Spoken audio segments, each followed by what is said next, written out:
जय माता की मित्रों। आज जन्म कुंडली अध्ययन की एक बहुत ही प्रभावी तकनीक पर हम फिर से पुनः बात करने जा रहे हैं। आप देखें, जन्म कुंडली में आप किसी भी हाउस की सस्टेनेबिलिटी को चेक कैसे करते हैं।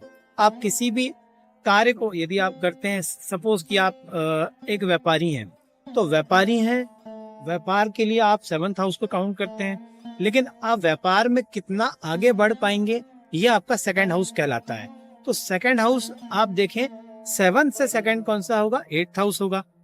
अब 8th हाउस की जो जागृति है वो आप देखें 9th हाउस से होगी। 9th हाउस की जागृति जो होगी वो 10th हाउस से होगी। कहने का आशय ये है कि हर एक भाव, जिस भाव का भी आपका प्रश्न है कि भाई इस भाव से संबंधित यदि मुझे कोई समस्या आ रही है या इस भाव से संबंधित मैं और ज्यादा डेवलप करना चाहता हूँ, सपोज यदि आप जॉब में बहुत अच्छा अपने आप को डेवलप करना चाहते हैं, तो उसके लिए आपको 6th का 2nd हाउस जो होगा वो 7th हाउस होगा, तो आपको 7th हाउस को काउंट करना पड़ेगा।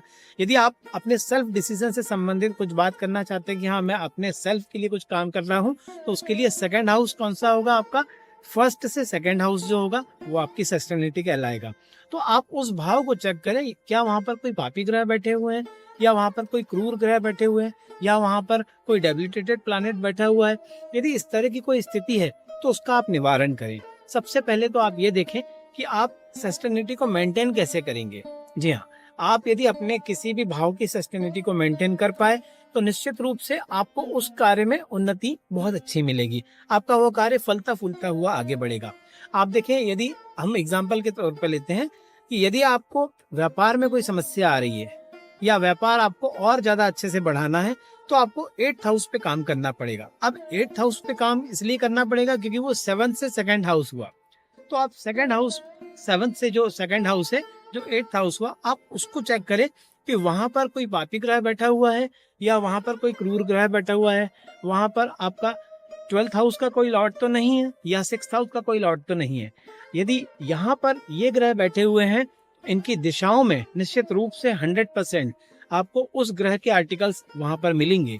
आप उन आर्टिकल्स को रिमूव करें और वहां पर उन प्लैनेट, जो प्लैनेट्स वहां पे क्रूर प्लैनेट्स बैठे हुए हैं, जो बहुत ही ज्यादा एग्रेसिव प्लैनेट्स वहां पे बैठे हुए हैं जैसे मंगल, तो आप उसकी शांति से संबंधित या उसके उपाय के रूप में किसी दान से संबंधित कार्य को करें। आपको उसकी, आपके व्यापार की सस्टेनेबिलिटी आपको वहां से प्राप्त हो जाएगी। यदि आप सोच रहे हैं कि मेरा सेल्फ डिसीजन अच्छा नहीं हो पाता है, मैं क्या करूं कि मेरा सेल्फ डिसीजन बहुत अच्छे से हो या मैं जो कार्य कर रहा हूं उसको बहुत अच्छे से मैं उसको आगे बढ़ाऊं, तो आप 2nd हाउस को काउंट करें 1st हाउस से। जी हाँ, 1st हाउस का 2nd हाउस 2nd हाउस ही होगा। तो वहां पर देखें इसी तरह के कौन कौन से विरोधाभास वाले प्लैनेट तो नहीं बैठे हैं जो आपस में एक दूसरे के शत्रु हों। तो उन प्लैनेट्स की राशियों को चेक करें कि वो किन राशियों में बैठे हुए। उन राशियों में, उन राशियों की दिशाओं को चेक करें कि भाई वो दिशा में ये जो आर्टिकल्स हैं इन पापी ग्रहों के बने हुए हैं, तो वो निश्चित रूप से आपके घर में भी रखे हुए होंगे। आप उनको रिमूव करें, निश्चित रूप से आपको उसमें लाभ मिलेगा। हमारे और वीडियोस के लिए आप संपर्क करें। राधे राधे।